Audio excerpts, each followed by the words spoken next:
The $2 billion battle, why Michael Jackson's kids still haven't received their inheritance. A fortune locked away. When the king of pop, Michael Jackson, passed away on June 25, 2009, he left behind a musical legacy that is virtually unparalleled. He also left behind an immense fortune and 3 children, Prince, Paris, and Biggie, formerly known as Blanket. Many assumed his children would be set for life, inheriting a kingdom built on moonwalks and platinum records. Yet, more than 15 years later, a shocking truth remains. Not a single cent of their father's vast inheritance has been directly distributed to them.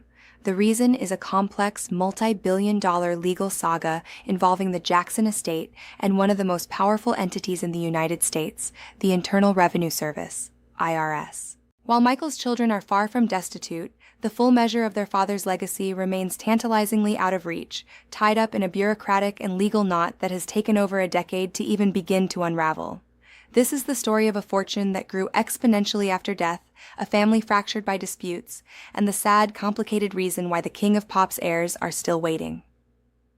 The posthumous money machine. In a twist of financial irony, Michael Jackson's estate became more profitable after his death than during the final years of his life. At the time of his passing, Jackson was reportedly in significant debt, but the executors of his estate, John Branca and John McClain, masterfully turned his legacy into a global money-making enterprise. The outpouring of global grief translated into record-breaking sales and lucrative business deals. By the numbers, the estate's explosive growth. According to Forbes and other financial reports, the estate's earnings skyrocketed in the years following Jackson's death. Overall growth. Within just 3 years, the estate's value swelled to an estimated $500 million. This Is It documentary. The film, compiled from rehearsal footage for his planned comeback tour, grossed over $260 million worldwide, adding a swift $60 million to the estate's coffers. Sony Music Deal. A groundbreaking new recording contract was signed, guaranteeing the estate a staggering $250 million. Cirque du Soleil. The Michael Jackson The Immortal World Tour was a massive success, earning $75 million in 2012 alone.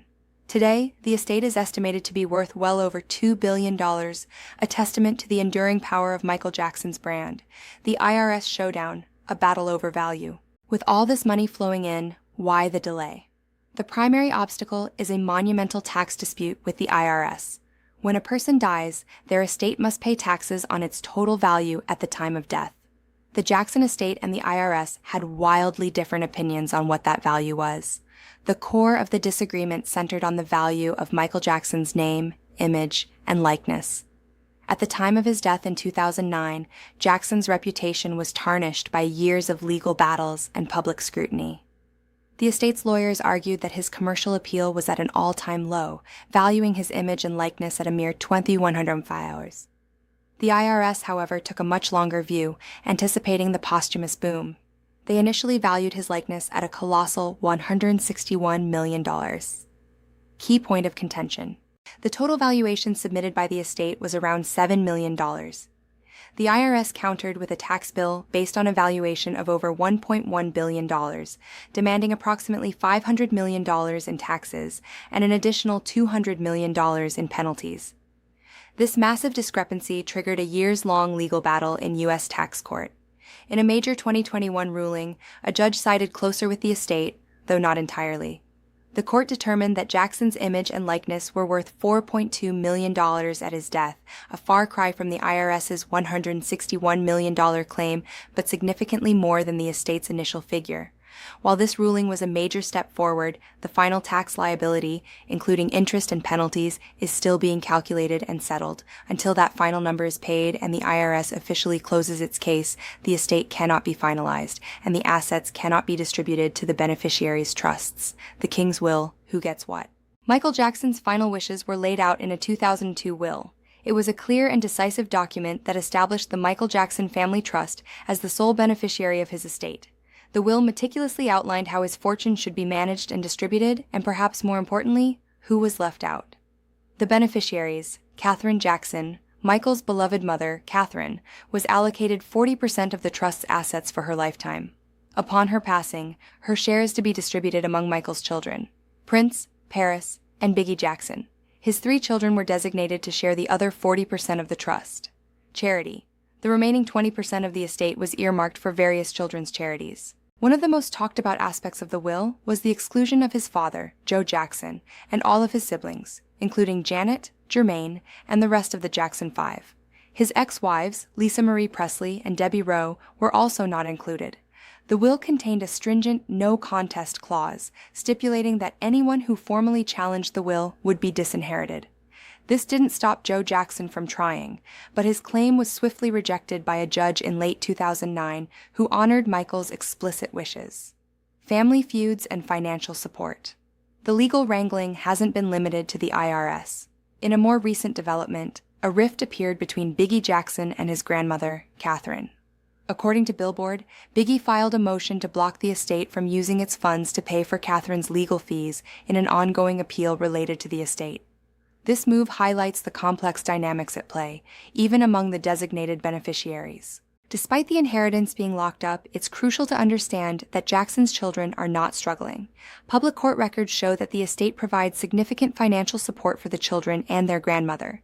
They receive substantial allowances for living expenses, education, security, and more, all approved by the probate court. They have built their own lives and careers, with Prince working in production, Paris in music and modeling, and Biggie focusing on filmmaking and environmental activism. They are financially secure, but the symbolic and ultimate freedom of their inheritance remains in limbo. The legacy continues. Neverland reborn for the big screen. While the legal battles churn on, the estate continues to manage and monetize Michael's legacy.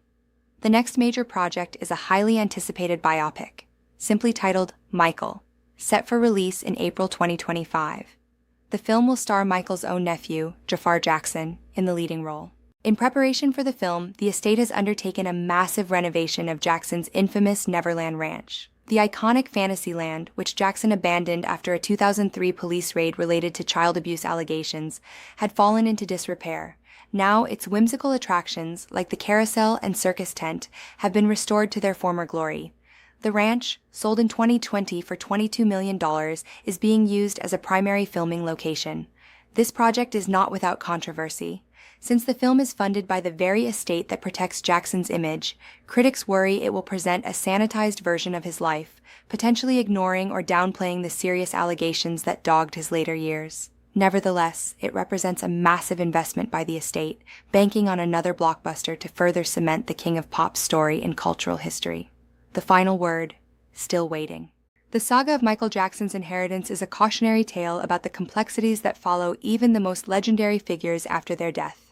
His children, now all adults, have navigated their young lives under an intense spotlight, all while their father's fortune, a symbol of his life's work, remains just beyond their grasp. The end of the IRS battle is in sight, but until the final documents are signed and the last tax dollar is paid, the trust cannot be fully funded. Only then, perhaps 16 or 17 years after his death, will Prince, Paris, and Biggie Jackson finally receive the full inheritance their father intended for them. Please subscribe for more.